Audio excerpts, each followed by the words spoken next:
Hello, everybody. It is Tuesday.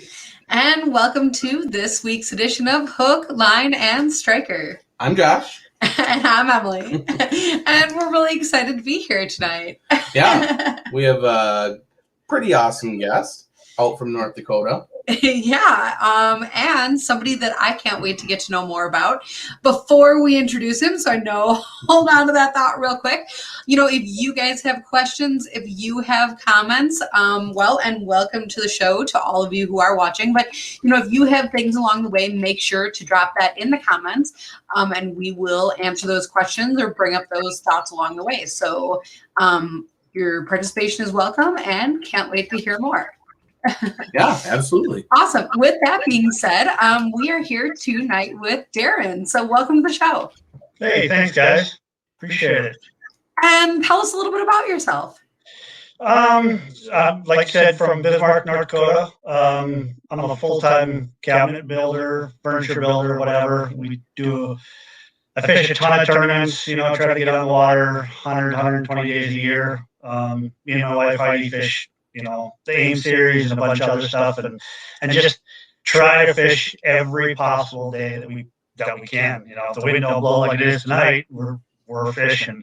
And that's, like I told you before, the ice fishing scene has kind of slipped by on me a little bit, but now that I'm part of the striker team, I gotta get back on the ice. Seeing you guys out there every all the posts and every weekend, it's like I'm missing out on a lot of good perch fishing out here for sure. So, and it's amazing for somebody who does get out on the water for so many number of days, in the year, like you're saying, to not have any of those be ice yet, that really is astounding.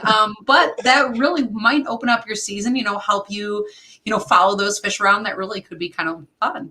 Yeah, and a lot of the lakes that we do fish, or they do fish ice fishing out here, prairie potholes that over the years have flowed into, they're no-name lakes. They're duck sloughs that guys hunt, and they've overflown from runoff and flown to the next lake, to the next lake, the next lake. So there's guys that are going out there and literally will pick their favorite duck slough that they're hunting ducks on in the fall and walk out there, start jigging, and they're catching 13, 14, 15-inch perch, and nobody knows anything about it.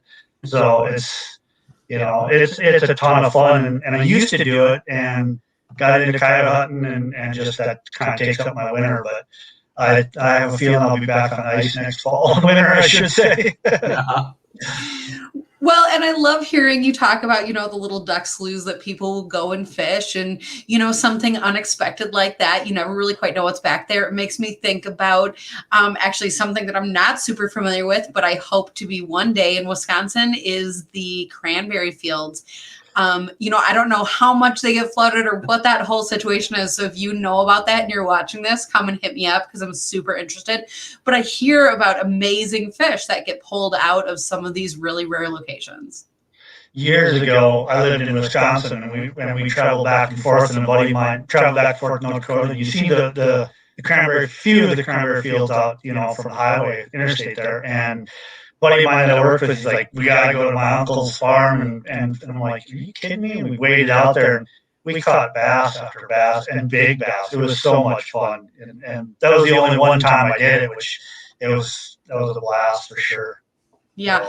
Well, and I think the thing about a lot of those places is, when it's not necessarily a fishing hole, but there are fish there, sometimes those fish just grow forever. I've seen some great panfish in there, but they're all also then private locations, farms and stuff. It's not a place that everyone can just sit and access. So that's a lot of fun. And if you know a cranberry farmer, go and make a friend. Right? Exactly.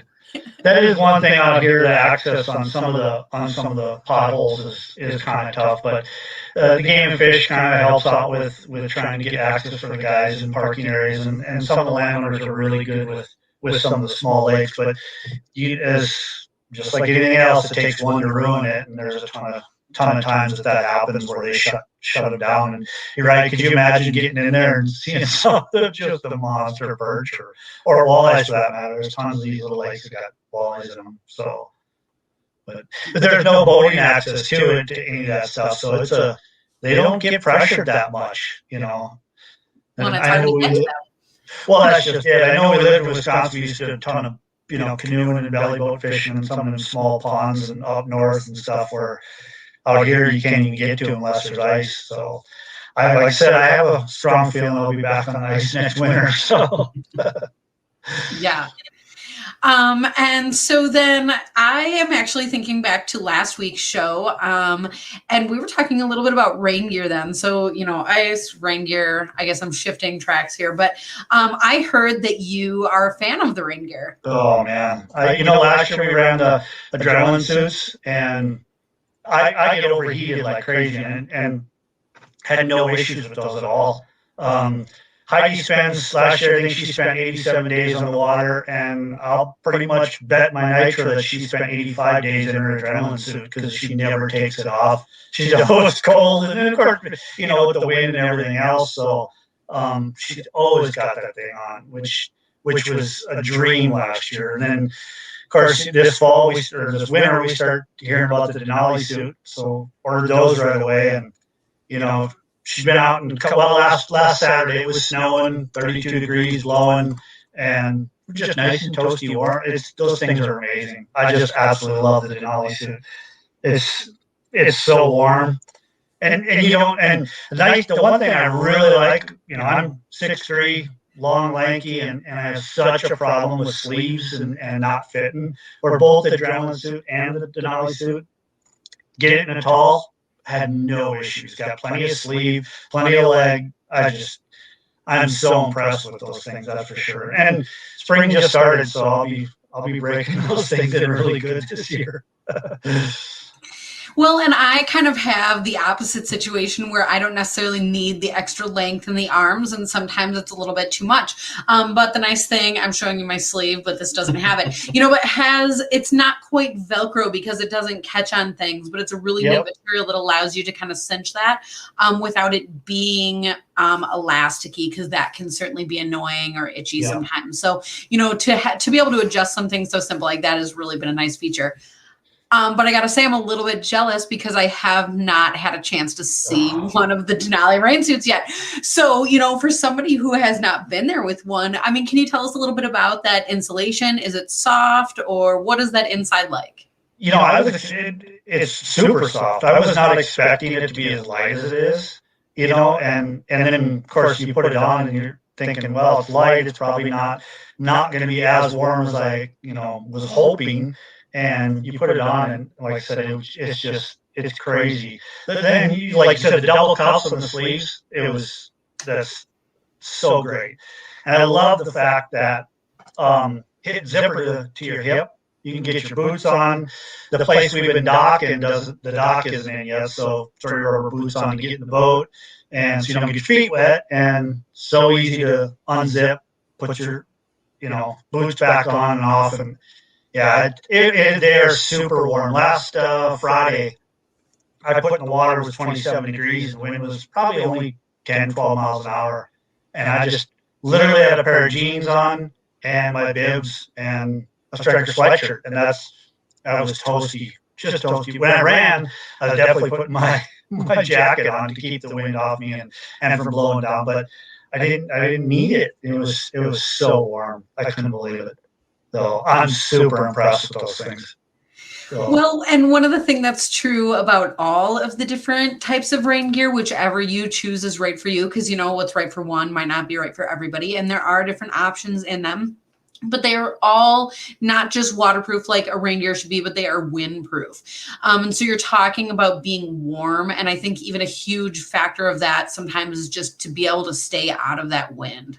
Yeah. And in North Dakota, if you don't fish the wind, you don't fish. So, like I said, Heidi's constantly. I mean, it might be 80 degrees and the wind's blowing. She's got her adrenaline suit on to keep the wind off her. So. And you're right. I mean, that's a huge. I have not had an opportunity to try on the Evolve, but from what I've been hearing, guys talked about. Your last week's guest was talking how it's so much more breathable than anything. And so I would imagine by either summer or next year, we'll have a set of that in the boat too, just in case. Yeah.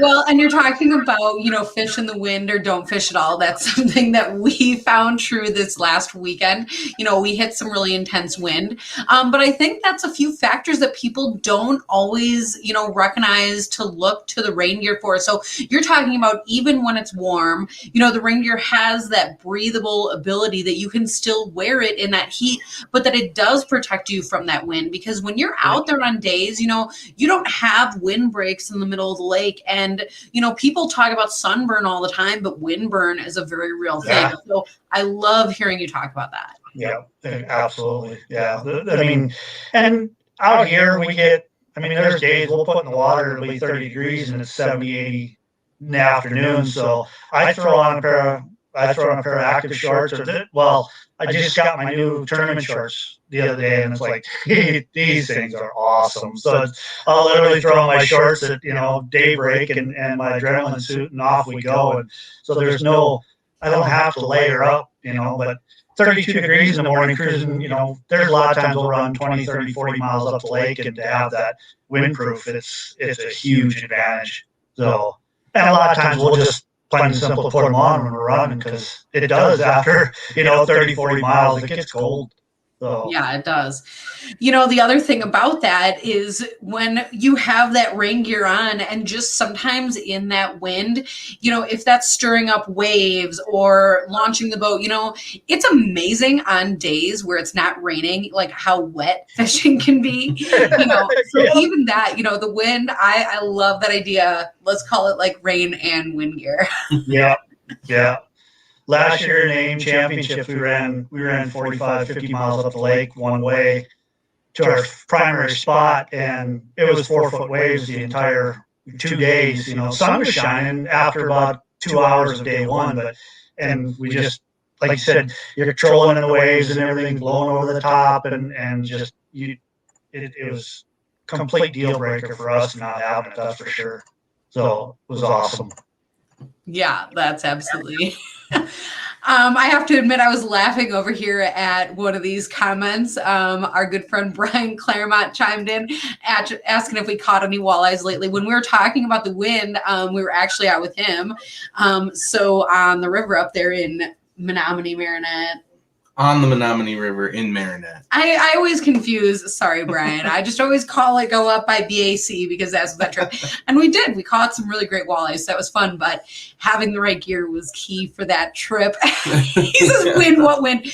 Oh, my God. Our boat got blown around like crazy. Yeah. That, I believe I was on that river one time. It's got a ton of smallmouth on it, doesn't it? Yeah. That's one of our favorite fall things to do with Brian also. Yeah, that was a pretty place to fish for sure. So I heard it's got a ton of big walleyes. Like I said, we went up there one time, and I was strictly smallmouth fishing, so never did get into the walleyes up there.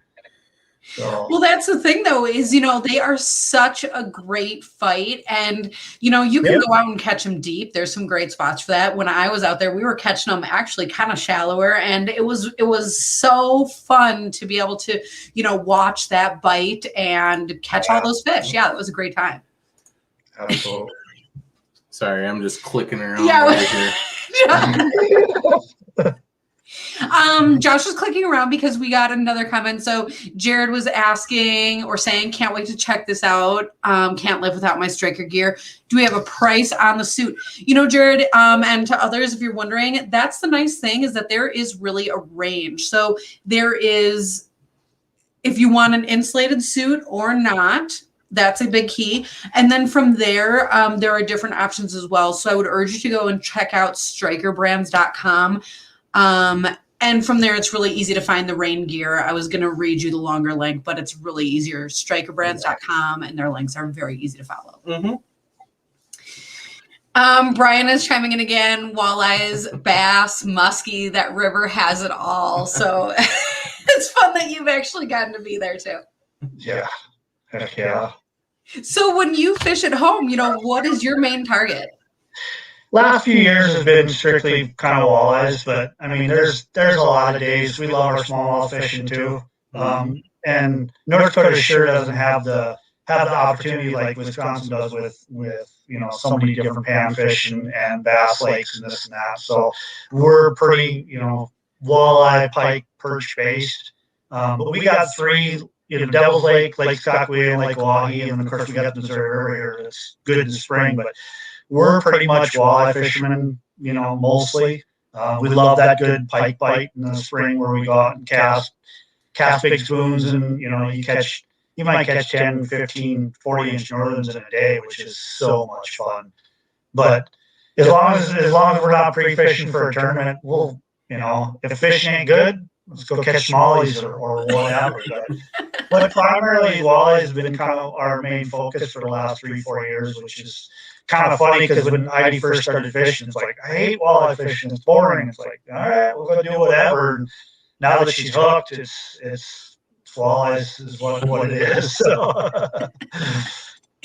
but it never stops. It, like you said, if something ain't going, go try something different.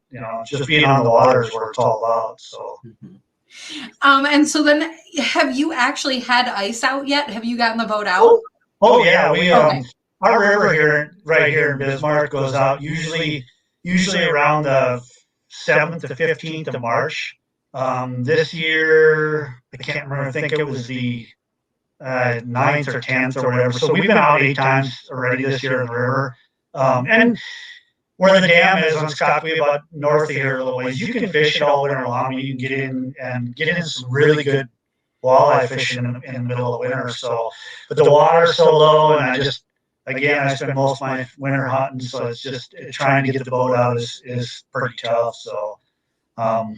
Now that the water temps are warming up, and fishing's been kind of, it's been good. It's been spotty, whatever. They've been catching. Well, they broke the state record here a couple weeks ago, 16.47, I believe it was. And I've heard of a few 13, 14 pounders caught, and I don't know how many 10s. It's crazy. So. And that is crazy. With that being out, there's a lot of people coming from all over the state and from everywhere else too, for that matter. So it's just as bad as here in the spring. So. Well, and the other thing that we were talking about earlier today, and even on other shows as well, is, just the influx of people to fishing in general has been really crazy. But then when you live in a hotspot area where even more people filter in, I mean, you're right. Those waterways fill up fast. Yeah. Last year, the one main ramp here south about 45 miles, and there's 150, 200 boats a day going in there. And on the weekdays, last year with COVID, nobody was working, so they were happy to get sick. But even now and in years past, it's like, doesn't anybody work anymore? Everybody's fishing. So when there's so many boats out there, what is your trick to still catching fish? Go the opposite direction. We literally last year we fished. We had a couple spots north of town, and everybody was going south. We went north of town, and we had as many fish as you possibly could want. I don't know how many 28 to 30-inch fish that we caught and released last spring. I would say double digits for sure. And never seen a boat around. I mean, there's just very few people around.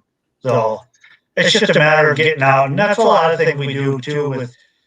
On the big lakes, Skakwe is pretty spread out in the summertime, but if you go into an area that's popular or whatever, and there's 8, 10, 15 boats in a stretch, just go fish somewhere else because they're everywhere. I mean, you can find them. You don't need to follow the crowd. So.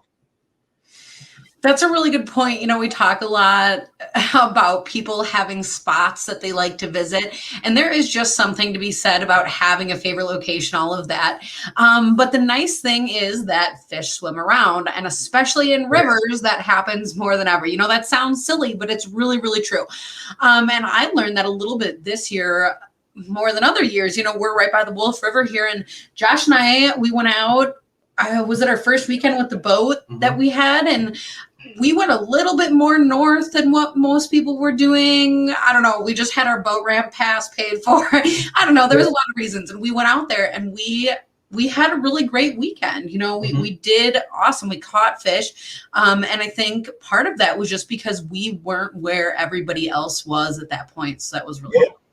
Yep. Last Friday I put in in town and kind of went north. And a couple of weeks we got the first stop of the AIM series coming up. So there's a pretty good stretch of river where there's a lot of trees. So, and the river's a little low right now. So I was just creeping through there, nobody around, just basically marking trees to know where my trail's going to be for running. Because if we go through there, I'm not going to be creeping through there by any means. And I noticed on the side scans, like there's a ton of walleyes up against the shore, and my side scan stretched out about 60 feet.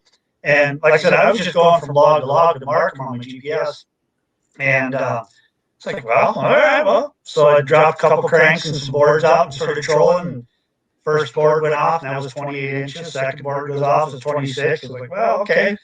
Caught a few more, let those go. Caught a few more fish. Went out, tried some other spots, came back down. I'm like, yeah, I'll pull back through again, and gone. Everything was gone. There was nothing in there. So it's like, is there going to be anything in there again? Who knows? But opportunity, like you said, nobody's around. There's fish. They're moving all the time. Where did they go? Don't know. So the next day, they weren't back in there again. So we'll check it out again next time we go through. But you're right. There's, especially in the river system right now, spawning. They're moving north and trying to look for that staging grounds for spawning for sure. So I know that I have my own opinions on this, that's for sure. But one of the things that always happens on the river is there's kind of a great debate on when you move and when you anchor your boat still. So talk a little bit about that if you could. We don't anchor too much. I use a lot of my spot lock, my trolling motor and stuff like that, but don't move or don't anchor a ton. We move around quite a bit. Last few years, trolling's been a big thing for us, but anchoring, I don't even have an actual anchor in the boat, which is not a good deal. My stepdaughter can tell you that story. We took the kids out a couple years ago and parked on a sandbar, and my stepdaughter goes, "Don't you need to anchor this?" I'm like, "It's not going to go nowhere. It's a heavy boat. You put it up on shore. It's not going anywhere." We sat down and weren't paying attention, looked down the river. It's like, there goes to the boat. So about an hour later, I ended up, here's 6 people with 6 cell phones, and every phone was on the boat, which didn't do us a whole lot of good because we were on the opposite side of the river. So. But no, we don't even have an anchor, so that's kind of, we move around a lot. And with electronics nowadays, you can see so much stuff that's going on that to move and find them and anchor, as far as spot lock, or just chase them down. We're constantly moving and chasing them, pitching after them. So. Yeah, and especially when we talk about the anchor itself, some people swear, if you're perch fishing instead of walleyes or whatever, sometimes you let down a cloud of dust and it calls them in, or, whatever, and sometimes that's true. But in a river, a lot of times that isn't as much true. And, to throw out an anchor in the river, sometimes that can be a mess too, because you're talking about all the logs down there, getting stuck. So I'm also a fan of spot lock. Yep. I know that Josh is too. Well, I have a love-hate relationship with spot lock. I like it a lot more on the river because you have a constant current. Yep. It can be frustrating sometimes, and that's why we have anchors, but we have non-traditional anchors. We have pole anchors like they use down on the flats. And I actually lived in Bismarck for 9 months or so. I worked for the Department of Health in their water quality department. Okay. And so I'm a little bit familiar with Sakakawea and the stretch of the Missouri that goes through Bismarck. And I'll tell you what, those pole anchors, we use a dig-in anchor brand, and they have mounts for your boat, and those would work great up there because it's a lot of sand that you guys have up there, and they don't, pole anchors, they don't snag. And one thing I will say about anchoring in rivers is that if you hit the structure you're trying to fish, you're scaring the fish out. Yeah. And this is an easy way to be able to go upriver of the structure, pin your boat, and let the current drag your boat back. You hold your pin up till you get to your spot, and then you jab it in, and then you're locked in. There's no swaying back and forth with a spot lock or a rope. and you're not touching anything. And then when you go to get out, you pull the front one and it swings away, and then you can pull the back one out, and then you don't even touch the structure. So even if you want to come back later. Yeah. So that's kind of my deal the last year or so. We run a power pole blade 10-footer. And that's been kind of a good deal for us too, especially with, the AIM series. If we pitch in shallow water, and granted, you got to be, 9-10 foot or less, of course, right. But there's a lot of times when we're pitching shallow jigs or whatever, and catch the fish and go to process it for the measurements and stuff, and I'll just hit the blade right away, pin us down, stop us, so that way we can go through and not lose our spot, or not, get blown in or blown out or whatever. Or like you said, bump into structure or bump the fish, period. Try to stay away from the best you can. So, but. And then as far as catching those fish, I heard you mention some hard baits, but then there's also the debate about, if you use plastics or live bait. So tell us a little bit about that as well. We're pretty versatile as far as the whole gauntlet of whatever. I would say our we're really good at pitching jigs and plastics. Early season we kind of lean towards minnows just because I don't know, plastics for the first few weeks, and until that water temp gets about 42 degrees, I struggle with plastics. So we go with minnows or whatever. And again, late fall with minnows, but as soon as the water is 42 degrees, we start throwing plastics, the paddle tails, or we use a ton of Lunker City, the finesse minnows. I don't know why they work for us, but they work for us so good. So, and then that's kind of one of our, our specialties. But if jig ain't working or we're searching for fish, we drop cranks and put them behind planer boards and just go searching. Or if it's lunchtime, there ain't no point in taking a break. We might as well throw rods in and troll while we eat. So, yeah, that's a really great point. Lots of, and live bait, in the summertime, you start pulling slow death crawler harnesses or spinners or on boards or whatever. And then, of course, you got the crick chub bite that everybody's raving about, but nobody wants to talk about. So that's, the big, huge, popular secret that nobody's going to speak about. So, and I'm new to crick chub fishing. I got a crash course in the NWT last year, and it's pretty addicting, but it's real hard to come by creek chubs.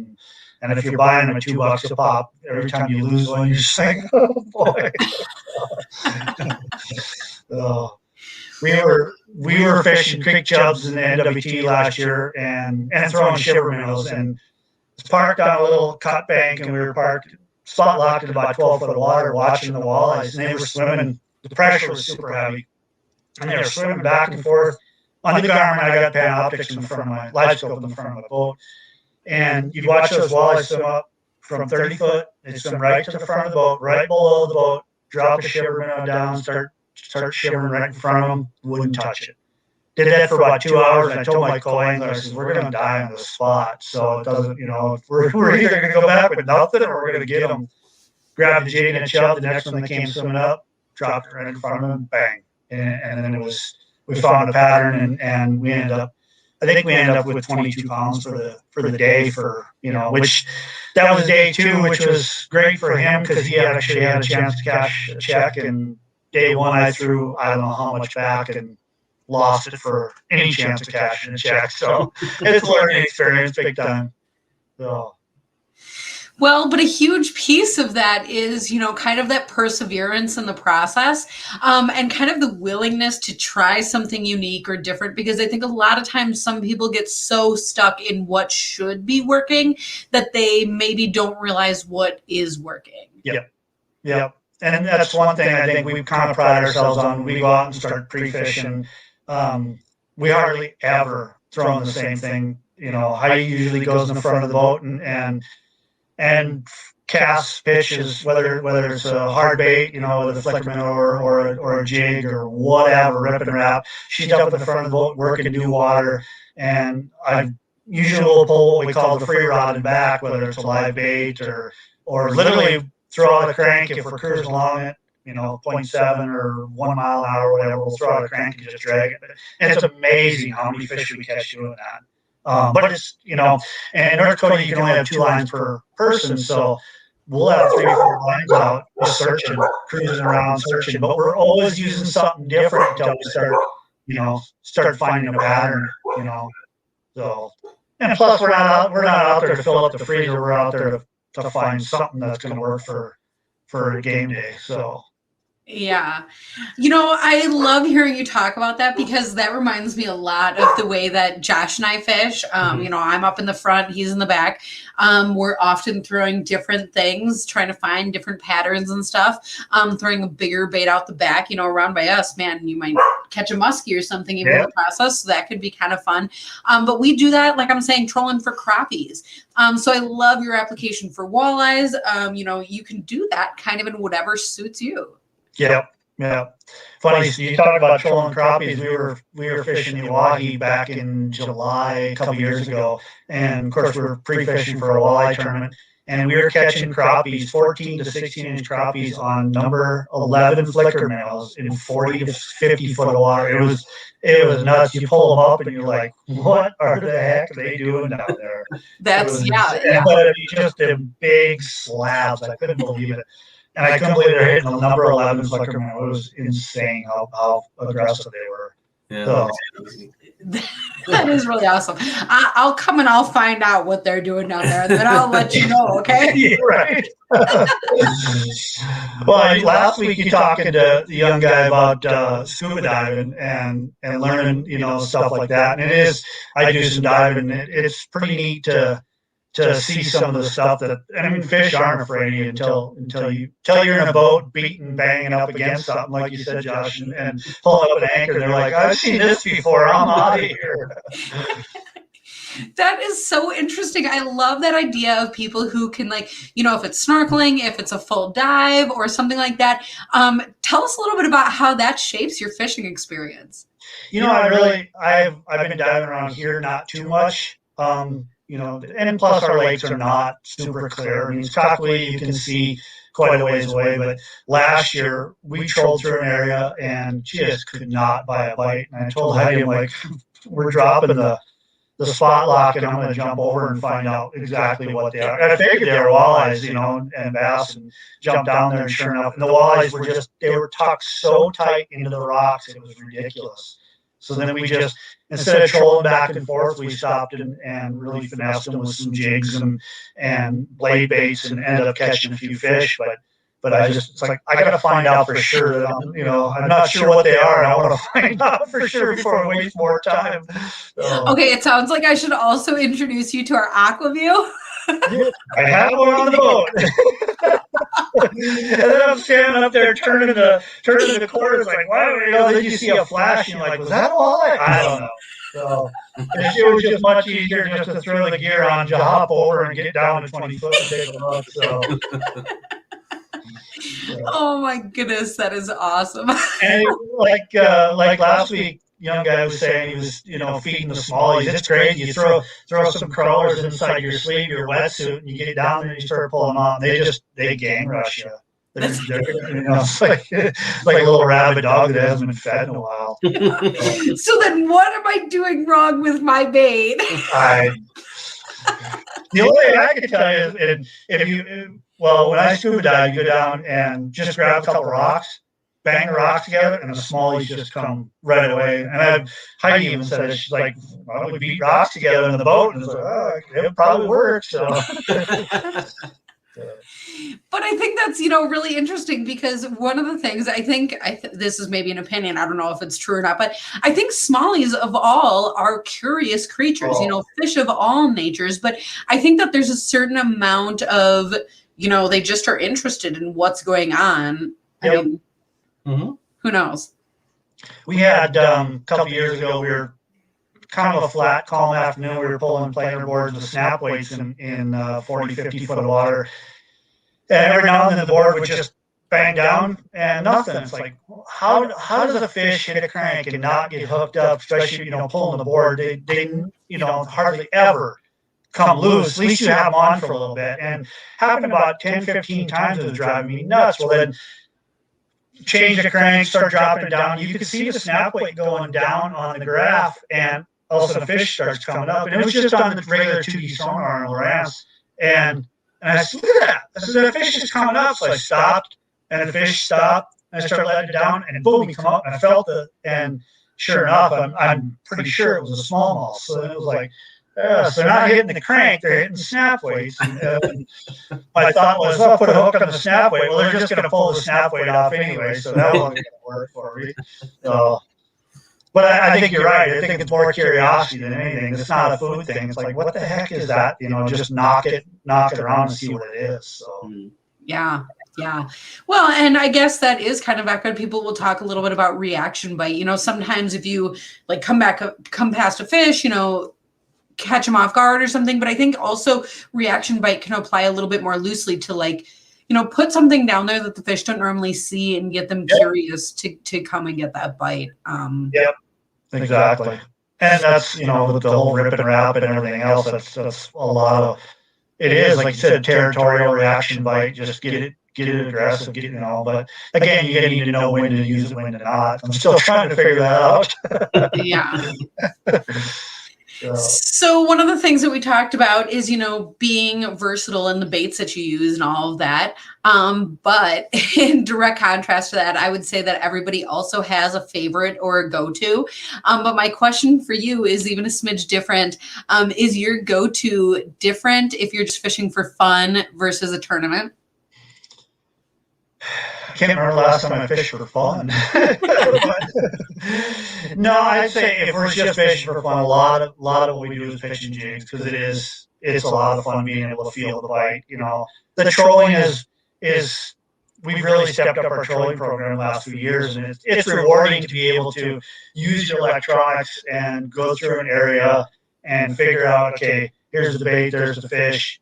Go through your trolling app. Okay, we're going to use this bait, and just start experimenting until you figure it out. So that part is rewarding, but in a sense, actual hand-to-hand combat, the jigs is to me anyway, and I'm pretty sure Heidi would agree. It's a lot more fun to, be casting in the shallows where you're seeing them explode on something, or just that tick bite. It's so much fun. So. Yeah, absolutely.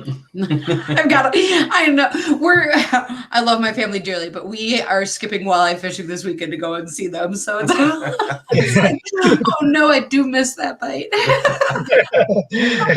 And right at the beginning of the season too, that's even harder. Yeah. I know. I love them a lot. And so does Josh. Wow, not that much, right? That's funny. So I guess with all that being said, what does your open water season look like? We're just at the beginning here and the whole thing's to come. Well, right now, like I said, we're fishing the entire AIM series. Last year we won me and Heidi won the state championship here, so we got invitation to go to nationals, and that's out in Petenwell, up by you guys. Yep. So we're coming out there the last weekend in May, first weekend in June to fish Petenwell for nationals, and a bunch of local tournaments, and again as much free time as we can get to go out and just have fun with it. So, but that's about. I think we're kind of full up until about late July, early August before we're going to get some of that breathing room of hey, what should we do for fun? So, yeah. We do have a little, well, it's a decent sized lake, Lake Minnegotia up in northern North Dakota. Heidi grew up there, and they have some of the biggest bluegills I've ever seen. We go up there and catch 11, 12-inch bluegills, so that's kind of fun to do when we have weekends like nothing else to do. Let's go up and spend a weekend at the cabin and catch bluegills. So that's a ton of fun. So. That is awesome. That is really awesome. I'm going to come and I'm going to visit, and we're all going to catch big bluegills. That'll be awesome. Oh my goodness, that's a really long drive for me though, so maybe not, but we'll see.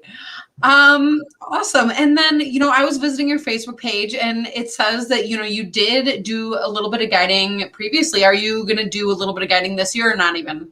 Yeah, no, I hope to. I hope to get out and do some guiding. It's always fun to get somebody in the boat that doesn't have doesn't have the opportunity to get out or doesn't really you ask them when they call, it's like, what do you want to fish? They're like, oh, just catch a fish. Like, well, that's easy, But of course, Yeah. everybody wants to eat walleye or whatever. So, but getting somebody in the boat that hasn't had the opportunity to, or you get a few people that I check out a group that her boyfriend was I fish this and I do that, and he was talking the whole way up there and got out there and he struggled all day long, and she had never caught a walleye before, and we were just pulling live bait rigs and it was like every 5 minutes, boom, another one, and he was so dang mad. And it was one of the most enjoyable days of fishing. He probably should have kept his mouth shut until the day was done before he started talking about how good he was.